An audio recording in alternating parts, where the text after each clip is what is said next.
In 2003, I broke my ankle. While I was in the hospital at that time, I was accidentally overdosed on morphine, and a friend found me in the hospital. It was during a nurse's break, so she got the nurses and they gave me a shot and brought me back to life. It did some brain damage, I don't know how much. I just lost a lot of memories. I had a hard time speaking. I still do to this day. That was 12 years ago. And I just can't be stressed very much, or else it really affects me. The ankle healed all right, but my mind really struggled. I could no longer do my bookkeeping business. It was very difficult to keep numbers in my head and run the computer. My father had died 2 weeks previous, so I knew I was going through a lot of grief with that also. I continued to do what I could. I healed as well as I could, did my physical therapy for my ankle, cut way back on my bookkeeping business. I had to give that up. It was a tough time, but what became tougher was a year after that, I quit drinking. I was an alcoholic, and I needed to make huge changes in my life. And the following year, I ended up in bed for about a year and a half. I couldn't watch TV because I couldn't follow the conversations. I couldn't even hold a book because the books were too heavy. All I could do was sleep in bed. I couldn't think, I couldn't dream. I always thought it would be nice to have a break and just be able to relax and do whatever I wanted during the day. But this wasn't what I had in mind. Many times I couldn't feed myself. I was so tired. If I was able to take a shower in the morning, I'd have to take a 3-hour nap. My husband was still working. My daughter was still going to school. My mom still needed to be taken care of. So I know I got up out of bed, but I don't have a lot of recollections of that time. About a year and a half after I had been in bed, I found a book that someone had given me, and it was called When Sleeping Beauty Wakes Up. And it talked about people who have been diagnosed with fibromyalgia and chronic fatigue.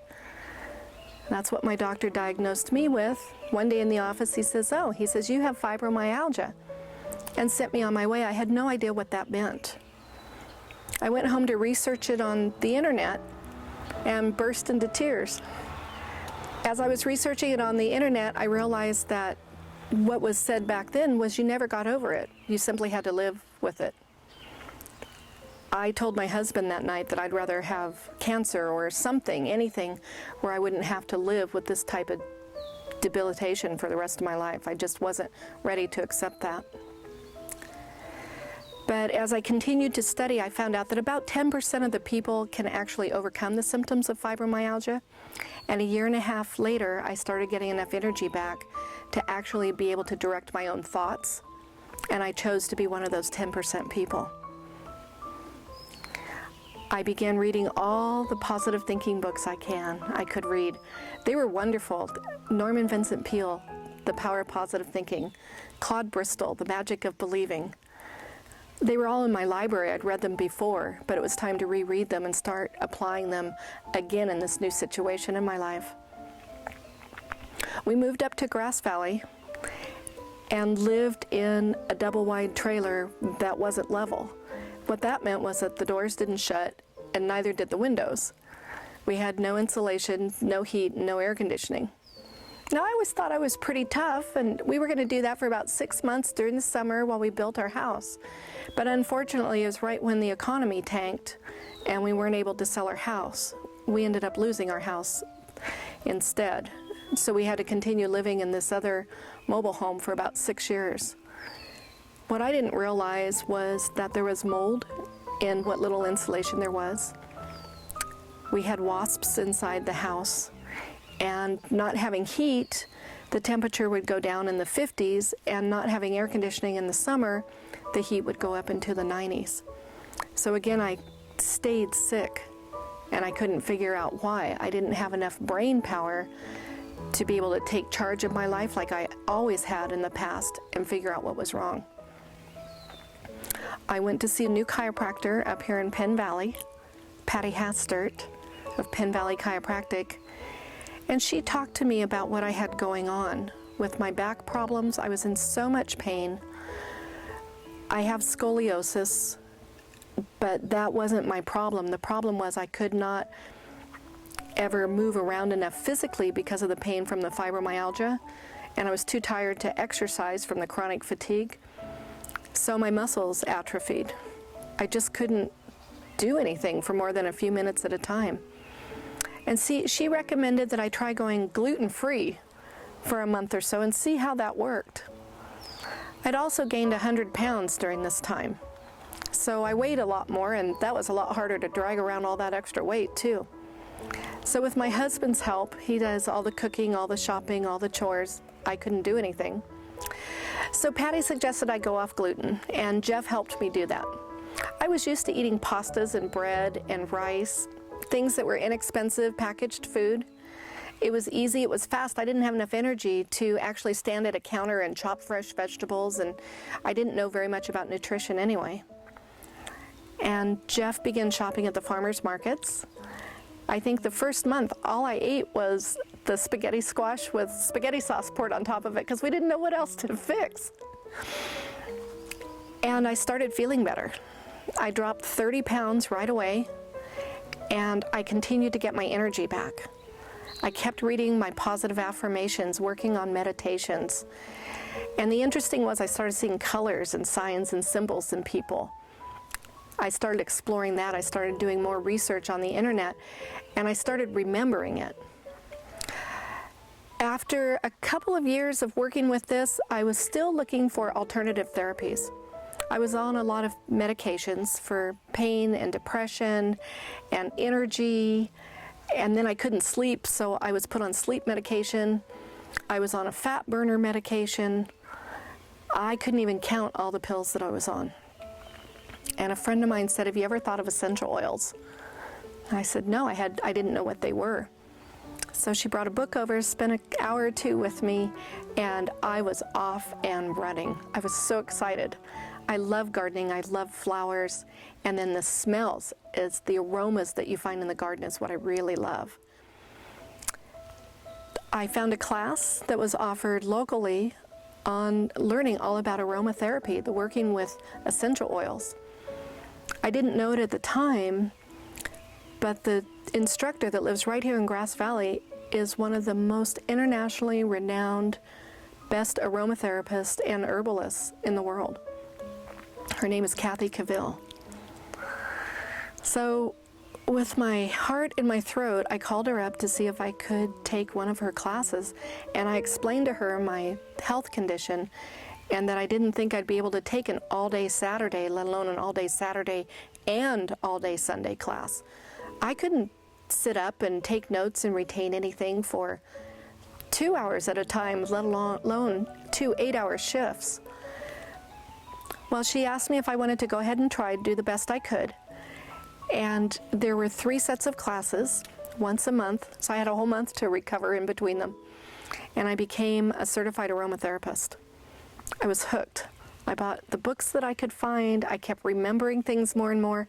And being around the essential oils, remembering different scents and aromas from my childhood, also led me to remember what I had become and helped me realize what I wanted to become again. I just kept fighting. So the essential oils are a huge component to making me feel healthy and happy again. I started going to church again. People told me I was just absolutely glowing. That was the one word that people used over and over again, that I was just glowing. So I was going to church, doing positive affirmations and meditations. I was off gluten and processed foods, eating local foods from our farmers here, and using essential oils. I made up massage oils, I made up sprays, I did spritzers, I had them for the bath, face moisturizer. I just used them any way I could. And all those things combined kept working and making me feel better. I was able to get back out into my garden and start working again.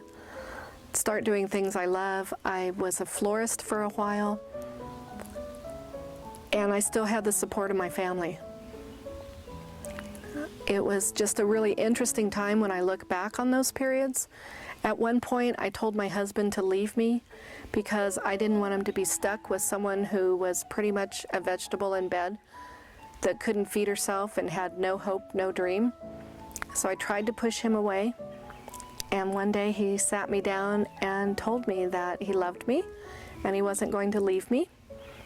And I could just get over it and know that I was going to stay with him. That helped so much. That helped so much. That made a big difference in my life. So as time has passed, I'm now beginning to do my own business using the essential oils and natural body care products. I'm teaching classes now using essential oils and herbs, and I feel great. I have energy. I'm calmer. I don't get stressed over things now, so my words come more easily. I joined Toastmasters to help me with that, to make sure I could practice over and over again so I wouldn't go through the stress. I have a great group of friends and a wonderful support unit in the different organizations that I belong to. And I still have bad days. If I'm up for one day and doing something that's very intense, I'm down the next day. It used to be that I would be up for one day, I would be down for 3 or 4 days. Now, most days, I'm not down at all. Occasionally, I spend a day in bed, but it's an enjoyable day. I read, I catch up on Facebook, my emails, talk to people while I'm resting. I still have to do that. I'm careful. I don't put myself into stressful situations. I watch what I eat. I try not to eat very much sugar. I try. I don't drink sodas, I drink water. I drink water and fresh juice. I watch what goes into my body. I found out that what's on the inside of our body, even though we can't see it, is a direct reflection of what's the outside of our body. Using the techniques that I've found, I would love to be able to help you get healthier also. Fibromyalgia doesn't have to be a sentence of you staying in the house and feeling poorly all the time. There really are options, and I can help you find them.